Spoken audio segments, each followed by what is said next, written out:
morning, everyone. You may be seated. Please join me in thanking our worship team for leading us this morning. Thank you, worship team. Thank you.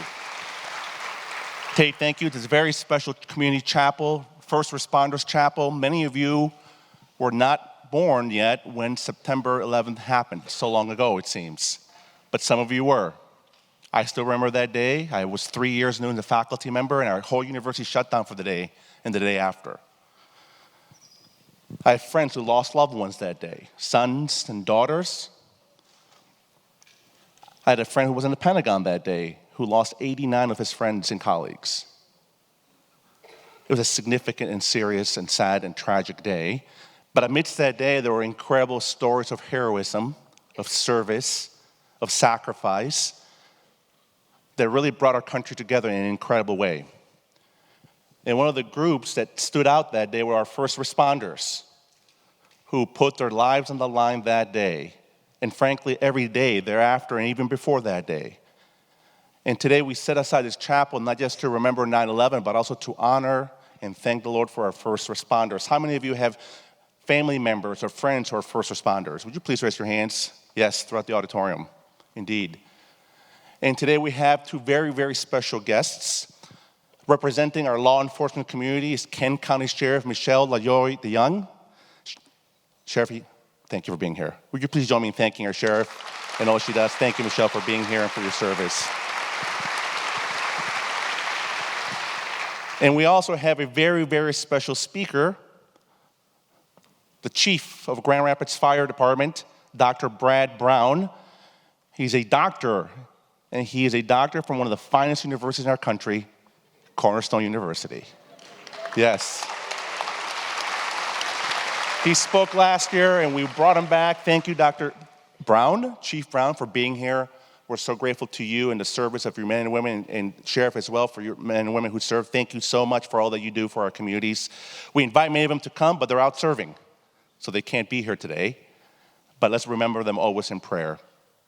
And would you please join me in giving a warm welcome to Grand Rapids Fire Chief, Dr. Brad Brown. Thank you. Appreciate it.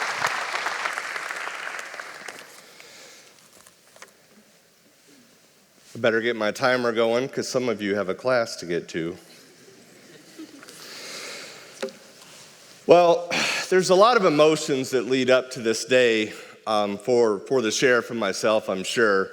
It's my honor and pleasure to come here today and speak.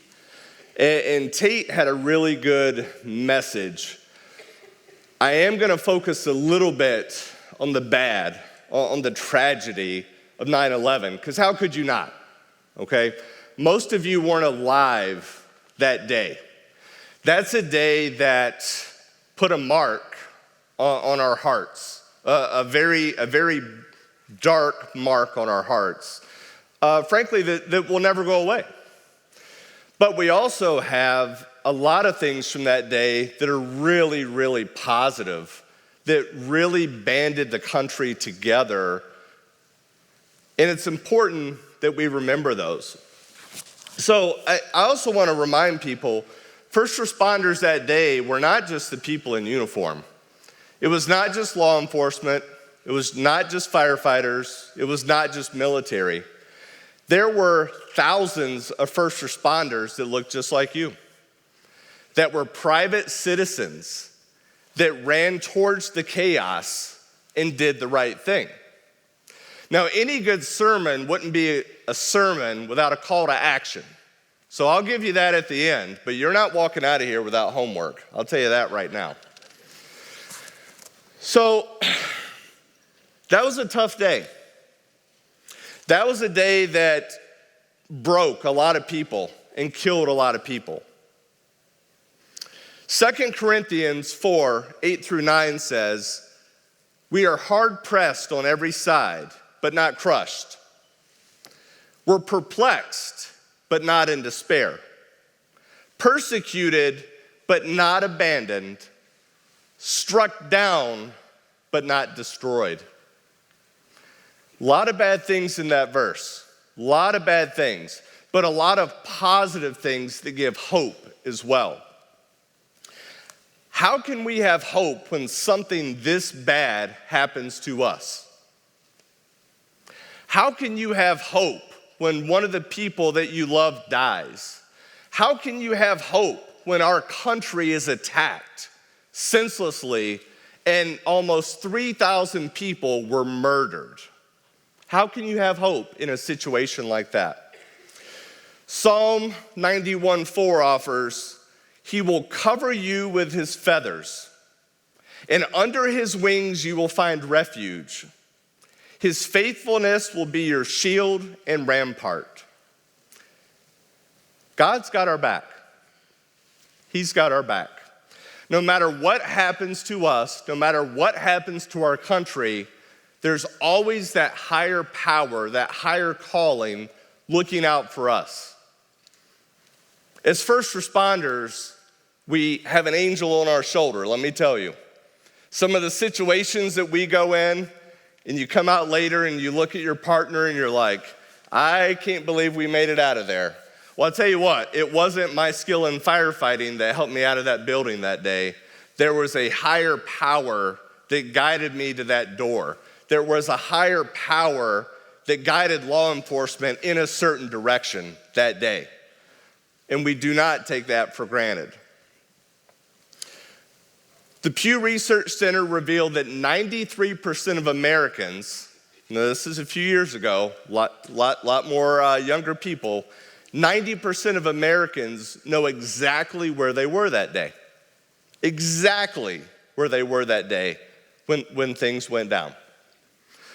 I've been here 21 years. I was a firefighter in Greensboro, North Carolina before here. We had just pulled up to the training center. I was assigned to Engine 4. I was a young firefighter, 22 years old. Had a captain, a driver, myself, and one other person. We walked in the training center for a routine training that day. Beautiful day just like this. We were talking about the weather before we came down this morning. A day just like this. And I walked into the training center expecting to do what you're doing. Sit there, think, hopefully learn a little bit. And all of a sudden the TV went on, which was odd. And we saw one of the World Trade Center towers burning. Now, our initial thought, it had been hit before, okay? Our initial thought was, man, what an accident.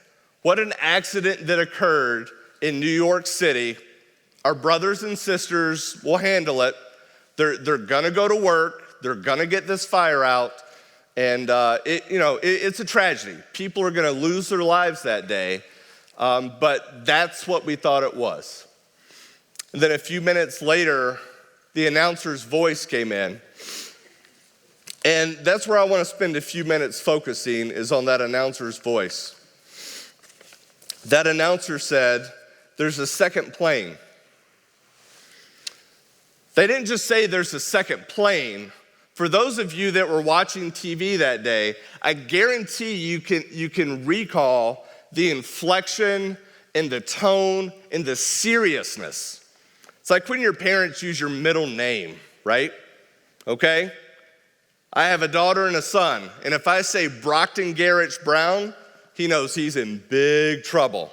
If I say Addison Marie Brown, she's in big trouble. Well, when this announcer said there's a second plane, everyone perked up because it sounded different. So we go on 25,000 runs a year in the city of Grand Rapids Fire Department. About a fire a day, most of them are medicals, a lot of car wrecks. I'm sure you see many of them out on the East Belt line. Our dispatchers are very good at what they do. Same in the county. Tens of thousands of runs, hundreds of thousands of runs, and the dispatchers get into a cadence, in a rhythm. But you can tell when you have a real emergency. And I'm not downplaying 911 emergencies. Virtually everything we pull up to, somebody needs help. But for us, that's our job, okay? When I pull up to a building that's on fire, I'm not that excited. I'm going to work. That's what I'm trained to do. When you engage with domestic violence or an active shooter, that's what they train to do, okay? So when a dispatcher sends me to a fire, and sends out the assignment and says, you have a structure fire, 850 Eastern and Southeast, reported people trapped. That's what their voice sounds like. We pull up on scene, engine 2's on scene, 2.5-story wood frame dwelling, heavy fire blowing out of the Alpha Delta corner, report of people trapped on the 2nd floor. That's what our voice sounds like. Pretty monotone, not real worked up, and then we just go to work. When you go back, and I'm asking you to do this, seriously, you're on your phones all day, so let's do something a little productive. Go on your phone today and track down the radio traffic from 9/11. Listen to the police officers and firefighters talk. You don't hear screaming. You don't hear worry in their voice because they're simply just going to work. They're going to work, people are making assignments, they're putting on the gear, they're going up the stairs, they're going to rescue people. That's what we signed up for. That's what we signed up for.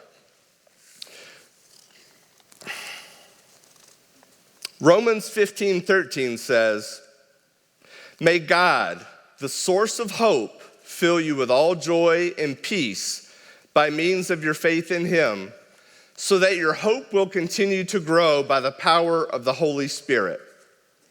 We certainly needed hope that day, and God was the only place we were going to get it. The other thing I want to talk about is love. That's an odd topic to weave in, and we talked a little bit about this last year. That's an odd topic to weave into such a tragedy. Love is the only thing that got us through that day. Love is the only thing that showed up in the weeks and months after, and love continues until this day. As first responders, we sign up knowing the risk of this job, okay? It's tragic. It is absolutely tragic when any one of us dies.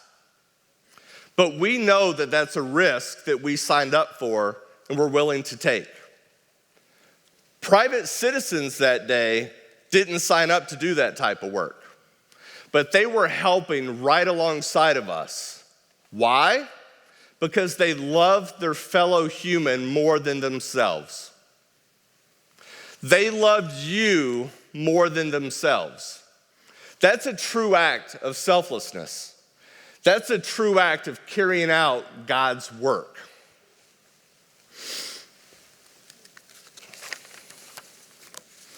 I'm going to read some numbers now, and this should be a serious tone.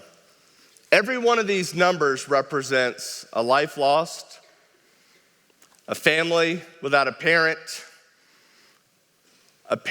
without a child. 2,753 total number killed in the attacks on 9/11. 343 firefighters and paramedics killed in the attacks.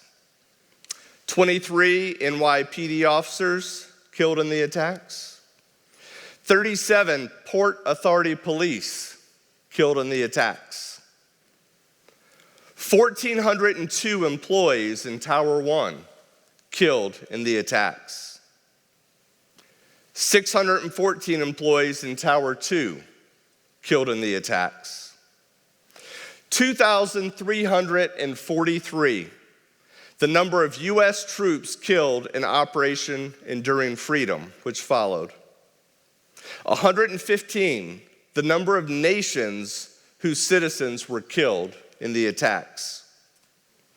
1,609, the number of people who lost a spouse or partner in the attacks. 3,051, the number of children who lost a parent in the attacks. Over 500,000 New Yorkers suffered from post-traumatic stress disorder. And unfortunately, in 2024, we have another milestone for this tragedy. This year, more people have died since 9/11 from operating at ground zero than the attacks that day. We continue to this day to have families ripped apart, cities ripped apart, law enforcement, fire pass away almost on a very regular basis due to the hazards of operating down at ground zero. So this year, 23 years ago now, we have more people dead as a result of operating at ground zero than that day. I thought this was an interesting quote. When FDNY Chief Medical Officer David Present asked members while treating them for these illnesses and ailments if they would do it all over again, 100% said absolutely. 100% of the people dying from operating that day said they would unequivocally do it again. When asked why, he said, because that's our job. That's our job. Plain and simple as that. That is our job. The sacrifices of 9/11 first responders remind us that love is not just a fleeting emotion, but it's a verb. This is something that has to be actively carried out and practiced in your daily lives.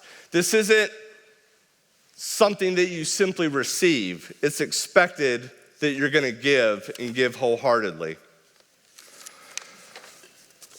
As we honor their memory, I don't want us to forget the families left behind that are going to deal with this the rest of their lives. For those of you that were not alive that day, I hope that you never have to experience something like this. I really do. But odds are you're going to. Odds are you're going to experience a major tragedy, a nationwide tragedy in your years on this earth. What I hope is that you take that opportunity to serve and serve others. In a world often marked by division, conflict, and animosity, today is a day that we come together and decide to do something differently. So I told you it wouldn't be a good speech or a good sermon if I didn't have a call to action for you. What I'm asking you to do today is take a few more minutes at some point throughout the day, reflect on how this tragedy has impacted you, your family, your siblings, your friends, this country, and make a decision to act differently going forward. Make an active decision to practice love, to extend that hand of friendship, and I'm asking you to run towards the chaos. First responders that day were not just in uniform. They weren't. They were just like you. And God needs you to step up and run towards people that need help. That's why you're in service. No matter what your degree program is here at Cornerstone, you chose this university for a reason, and it's because you want to serve. Well, go serve in our world to the best of your abilities and love your fellow brothers and sisters. Let us never forget